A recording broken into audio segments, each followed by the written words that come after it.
Yo, what's going on YouTube, and welcome back to Goal Line Hockey. It's your boy Kevin Forte, and today we are recapping the first round series matchup in the Metropolitan Division between the number 2 seed Carolina Hurricanes and the number 3 seed New York Islanders. And oh boy, this is a video that I know the Hurricane fans are going to love, and my Islanders fans are not going to love so much, but we're going to break down this series today. So, overall, this was a series that even Rod Brind'Amour said it himself after Game 5 was, this has been a series that, we're up 3-1, but he gave a lot of respect to the Islanders, and I do give a lot of props to Brind'Amour for that. I think he understands that the Islanders are the type of team right now that with the state that they're in, they're doing better than they really should be, in all honesty, and the way they hung in there with Carolina is pretty impressive.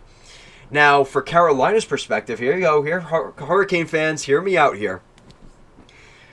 The Hurricanes did not play their best in this series. I think we can all agree on that. And halfway through the second period, I was going on Twitter, and the Hurricanes fans were saying that, are we potentially going to get reverse swept? It's one of those things where very quickly things can change. And I think the Islanders gained the respect of the Hurricanes just a little bit. And then, the Canes admin comes in at the end. But let's get to the point. The Hurricanes did not play their best hockey in this series, and it kind of felt like they were playing with their food a little bit, in all honesty. And that sucks to say as an Islander fan, but they did. And the first game of this series, Carolina played really well. And even in the second game, they played really well. The first two games in Carolina were still toss-up games that the Islanders could have won. The Islanders had a 3-0 lead in Game 2 in Carolina and blew it, right? So, they could have won Game 2. Game 1 was kind of a toss-up, but hey, Carolina was able to get the better end of it. Then we get to Game 3.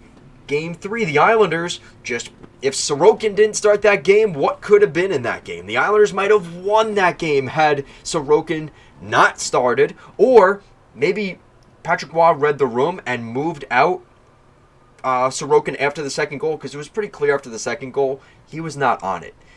Decides to stick it out, and that third goal, that ended up being the difference. The Sebastian Aho goal was the goal that ultimately led to Sorokin getting pulled, but at that point, it was too little too late. And we've seen this story with the Carolina Hurricanes. The Carolina Hurricanes had a 3-1 lead in that game, and you just got the sense. You just know how Carolina plays, especially against the Islanders, is they get the early lead. They get those 1 or 2 goals early, and they sit on the lead. And maybe they give up one, so it's 2-1. They get another one, it's 3-1. And that's exactly how this series played out.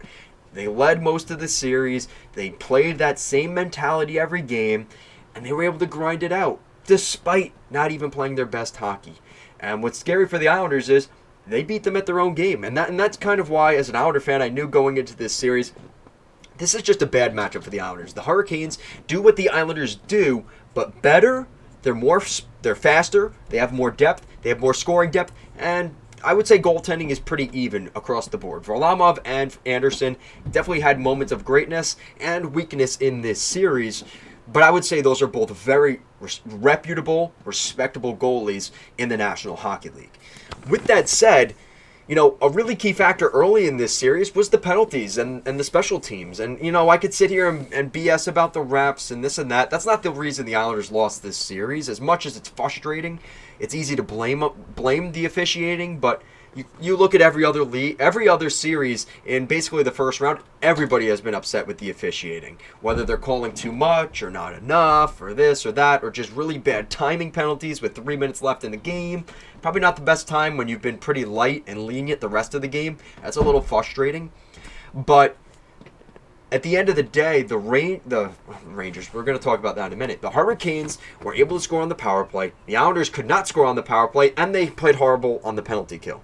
And that's been the theme for the Islanders all year. They really need to work on the special teams. Really, since Barry Trotz left the Islanders power play and penalty kill has been atrocious. And that has to get fixed this summer.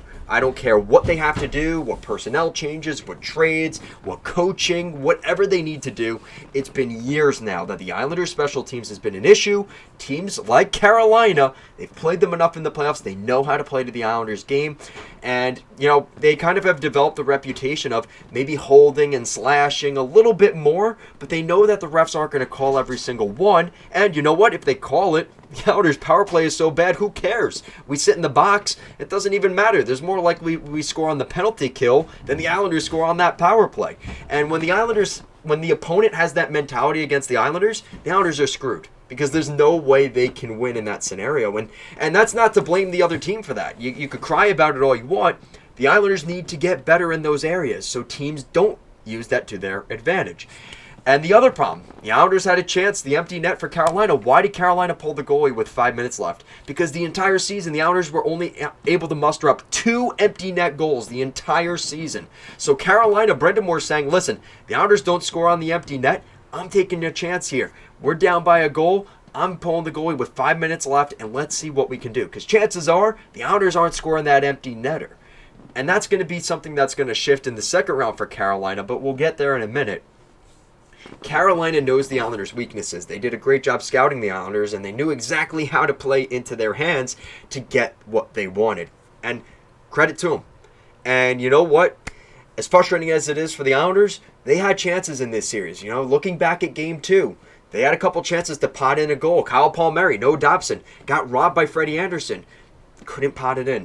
You know, even Game 5, the Islanders late in the game had a chance to make this a one-goal game. They had a power play. Completely unsuccessful, completely uninspiring. A really good chance by Anders Lee in front, and he tries to scoop it on the backhand, and Freddie Anderson's kind of flopping around, unable to get back. Completely missed it, and the Islanders could have scored there to make it a one-goal game, and who knows what would have happened. Maybe that would have completely changed the mindset. Patrick Roy kept saying one on the bench with I think 13 minutes left. They had a TV timeout. He's going to the players, telling them, guys, one. Get one goal here and make it a one-goal game, one goal at a time. And had Anders Lee scored that with 6 minutes left, they would have been like, oh, wow, we made it. We have one goal here. Let's get it done, right? But that didn't happen. And that's the thing. The Islanders don't have enough guys that can finish, score those clutch goals in the third period. Their defense has not been good enough. Pelech is playing better as the season went along. He got injured in November, and that really hurt. The Islanders just have not been the same since then. And his defense has gotten better. It seems like that injury really threw Pelech off till probably February, March. And that was part of the reason the Islanders were able to turn around their season, was because we saw the turnaround of Pelech as the season went along. But it was just too little too late. And that game, Game 2, the Islanders should have been done in Game 2. That was really the nail in the coffin. And then Game 3 happened, and that was just utterly pitiful for the Islanders. And you just look back, you're like, what if the Islanders held that lead, that 3-0 lead in Game 2? What would have happened had the Islanders started Varlamov over Sorokin in Game 3? And you look at all these what ifs. What if Palmieri or Dobson scored in Game 2 to make that game tied late? What if the Islanders hadn't given up those weird, fluky, bouncy goals in Game 5? It was 3-3 in the third period, and all of a sudden, in 8 seconds, the Islanders have now they find themselves down 2 goals. How does this stuff happen? Only the New York Islanders are able to do that. And I sit here and laugh about it because I'm crazy. To still be an Islander fan, as long as I have, and for all the Islander fans out there, only that would happen to the New York Islanders on the biggest stage, on national television. It's frustrating. And thank goodness for the Nashville Predators, who gave up their lead to the Vancouver Canucks, because had it not been for that, the Islanders basically had the most embarrassing, choke of the playoffs had it not been for Nashville. So thank you, Nashville, for that. But I digress. Moving forward, I'll be talking about the Islanders in a separate video about what they're going to do this summer, and I have a ton of videos about the Islanders. We could talk about Sorokin, the identity line, what's going to happen with Lou Lamoriello, Patrick Roy. There's so much to cover and unpack with the New York Islanders, and how thankful I am for the end of this season, because the reality is this has been brutal for the Islanders. I think at this point, when it's all said and done, through the entirety between the regular season and the playoffs, I think the Islanders had 30 blown third-period leads. 30. It's an 82-game schedule. 30 blown leads during this season. My God, that's a lot to take. And for the Islanders, as much as it sucks, it is also a blessing that this season is over. And for Carolina, they're going to take on the New York Rangers. And this is a different beast. They can't play the way they did against the New York Islanders. And there's 2 ways to look at this for Carolina. There's the critiquing way, and there's the optimistic way of looking at this. I say this statement, and this could be taken one of 2 ways. Carolina did not play their best in this series. And that could be taken as, well, they haven't played their best this series, but if they play their A game and they still found ways to win, well, what can they do against the Rangers? But then there's the negative of, well, if they don't get their act together, they're going to get their butts handed to them in the second round against the Rangers. Because all the things that the Islanders are not good at, the Rangers are good at. They're going to have a much stiffer test in the second round, and it's going to be more of a barometer for where those two teams sit.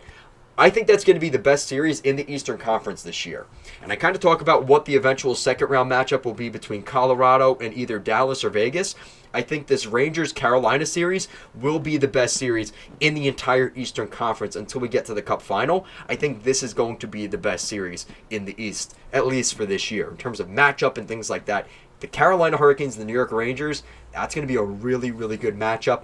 For the Hurricanes, like I said, look at it one of those two ways. Either despite not playing their best, they still found ways to win, and good teams do that, right? Good teams find ways to win despite not playing their best and maybe stealing a game or two out of it, but that's what good teams do. And then there's the other side of, well, they don't get their act together, they're gonna get it handed to them against the Rangers. And we're expecting that series to start anywhere between Saturday to Monday, Game 1. It could be as soon as Saturday because, we might still see a Game 7 between Dallas and Vegas on Saturday, yet we're still going to see potentially Game 1 of Carolina and the Rangers. They're going to try and push that series forward because both those teams are done.